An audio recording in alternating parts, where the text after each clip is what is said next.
യേശുവേ നന്ദി, യേശുവേ സ്തോത്രം. എൻ്റെ പേര് ആൻമരിയ. ഞാൻ പെരുമ്പാവൂരിൽ നിന്ന് വരുന്നു. എൻ്റെ അമ്മയ്ക്ക് വേണ്ടി സാക്ഷ്യം പറയാനാണ് ഞാനിവിടെ നിൽക്കുന്നത്. 2017 നവംബർ 5-ാം തീയതി അമ്മയ്ക്കൊരു ആക്സിഡൻറ്റ് ഉണ്ടായി. അമ്മ ബസ് സ്റ്റോപ്പിൽ നിൽക്കായിരുന്നു. അപ്പോൾ ഒരു കാറ് വന്ന് ഇടിച്ചു. വയറ്റത്ത് ഇടിച്ചിട്ട് അമ്മ തല നിലത്തടിച്ചാണ് വീണത്. രാജഗിരി ഹോസ്പിറ്റലിലേക്കാണ് കൊണ്ടുപോയത്. അപ്പോൾ അവിടെ ചെന്നപ്പോൾ പറഞ്ഞു ബ്രെയിനിൽ ബ്ലഡ് ക്ലോട്ടായിട്ടുണ്ട്, പല ഭാഗത്തായതുകൊണ്ട് ഓപ്പറേഷനൊന്നും ചെയ്യാൻ പറ്റില്ല, പിന്നെ ആൾക്ക് ഭയങ്കര സീരിയസ് ആണ്, 95% ആളെ തിരിച്ചു കിട്ടാൻ ബുദ്ധിമുട്ടാണെന്ന് പറഞ്ഞു. അങ്ങനെ വെൻറ്റിലേറ്ററിൽ കയറ്റി 2 ആഴ്ചത്തോളം വെൻറ്റിലേറ്ററിൽ തന്നെയായിരുന്നു.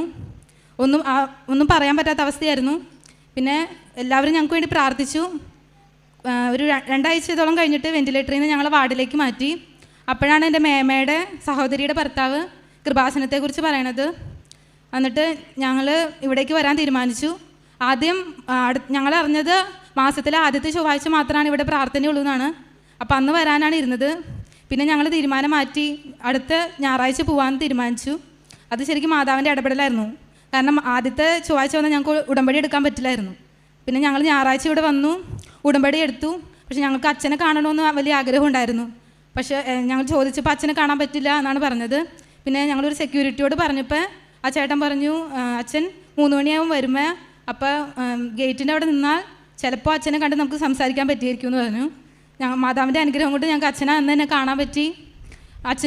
അച്ഛൻ എന്നെ കൂട്ടി ആ ഫ്രണ്ടിലെ അൽത്താരയിൽ നിന്ന് പ്രാർത്ഥിച്ചു. വന്നിട്ട് പറഞ്ഞു അമ്മ എന്തായാലും കണ്ണു തുറക്കും, മോള് ധൈര്യമായിട്ട് പോകും, അമ്മ ഇവിടെ വന്ന് സാക്ഷ്യം പറയുമെന്ന് എന്നോട് പറഞ്ഞു.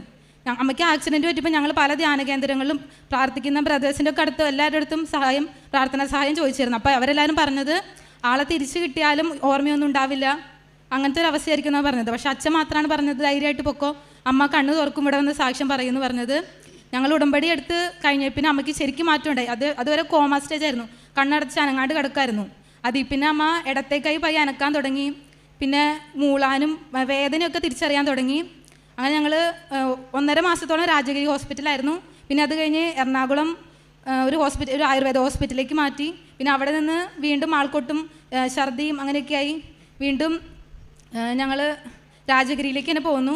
പിന്നെ അവിടെ ഒരു 3 ആഴ്ച നിന്നിട്ട് ജനുവരി 21-ാം തീയതി ഞങ്ങൾ വീട്ടിലേക്ക് പോന്നു. ശരിക്കും ഡോക്ടർമാർ ഉപേക്ഷിച്ച ഒരു നിലയിലായിരുന്നു.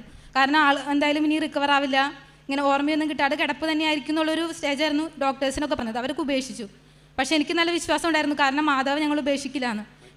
വീട്ടിലേക്ക് വന്നപ്പോൾ കൂടുതൽ മാറ്റങ്ങളുണ്ടായി. പെട്ടെന്നായിരുന്നു മാറ്റങ്ങളുണ്ടായിരുന്നത്.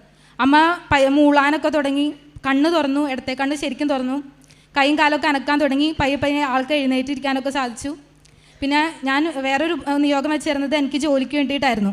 അപ്പോൾ ഫെബ്രുവരി 14-ാം തീയതി എന്നെ ഒരു എറണാകുളത്തൊരു കമ്പനിയിൽ നിന്ന് ഇൻ്റർവ്യൂവിന് വിളിച്ചു. അപ്പോൾ ഞാൻ മാതാവിനോട് പറഞ്ഞു, മാതാവേ ഞാൻ എന്ത് ചെയ്യും, അമ്മേനെ എനിക്ക് വീട്ടിലിട്ടിട്ട് പോരാൻ പറ്റില്ല, എനിക്ക് ജോലി കിട്ടിയാൽ തന്നെ ഞാൻ എന്ത് ചെയ്യുമെന്ന് പറഞ്ഞ് എല്ലാവരുടെയും നിർബന്ധത്തിന് വഴങ്ങിയാണ് ഞാൻ ഇൻ്റർവ്യൂവിന് പോയത്. അവിടെ പോയി ഇൻ്റർവ്യൂ ഒക്കെ അറ്റൻഡ് ചെയ്തു, കുഴപ്പമൊന്നും ഉണ്ടായിരുന്നില്ല. അത് കഴിഞ്ഞിട്ട് ഞാനിങ്ങനെ പ്രാർത്ഥിച്ചുകൊണ്ടിരുന്നു. അമ്മയ്ക്ക് യൂറിൻ ട്യൂബ് ഉണ്ടായിരുന്നു, പിന്നെ ഫീഡിങ് ട്യൂബ് ഉണ്ടായിരുന്നു. ഞാനാണ് ഫുഡ് കൊടുത്തുകൊണ്ടിരുന്നത്. 2 മണിക്കൂർ ഇടവിട്ട് ഫുഡ് കൊടുക്കണം, അങ്ങനെയൊക്കെ ആയിരുന്നു. അപ്പോൾ ഞാൻ മാതാവിനോട് പ്രാർത്ഥിച്ചു, മാതാവ് എനിക്ക് ജോലി കിട്ടുകയാണെങ്കിൽ ഈ അവസ്ഥയിൽ എനിക്ക് അമ്മേനെ വിട്ടുകൊണ്ട് പോകാൻ പറ്റില്ല.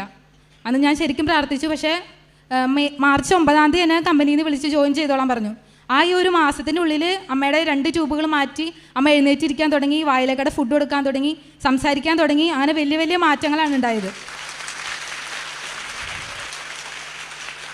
അത് കഴിഞ്ഞിട്ട് ഞങ്ങൾ സാക്ഷ്യം പറയാൻ വേണ്ടി ഇവിടെ വന്നിരുന്നു. പക്ഷേ ഞങ്ങൾക്കറിയില്ല, സാക്ഷ്യം പറയണതിൻ്റെ രീതികളൊന്നും അറിയില്ല. അപ്പോൾ ഞങ്ങളിങ്ങനെ ഒരു ബ്രദറിനോട് ചോദിച്ചപ്പോൾ ബ്രദർ പറഞ്ഞു, നിങ്ങളിപ്പോൾ സാക്ഷ്യം പറയേണ്ട, നിങ്ങൾ അമ്മേനെയും കൊണ്ട് വന്ന് സാക്ഷ്യം പറയും, അതായത് ഇപ്പോൾ സാക്ഷ്യം പറയേണ്ട, നിങ്ങൾ പൊക്കോളാൻ പറഞ്ഞു. അപ്പോൾ അതിൽ പിന്നെ മുടങ്ങാതെ എല്ലാ മാസവും വരാറുണ്ട്. ഇപ്പോൾ ഇന്നാണ് അമ്മേനെയും കൊണ്ട് എനിക്ക് ഇവിടെ വന്ന് സാക്ഷ്യം പറയാൻ സാധിച്ചത്. മാതാവിനും തിരുക്കുമാരനും 1000 നന്ദി.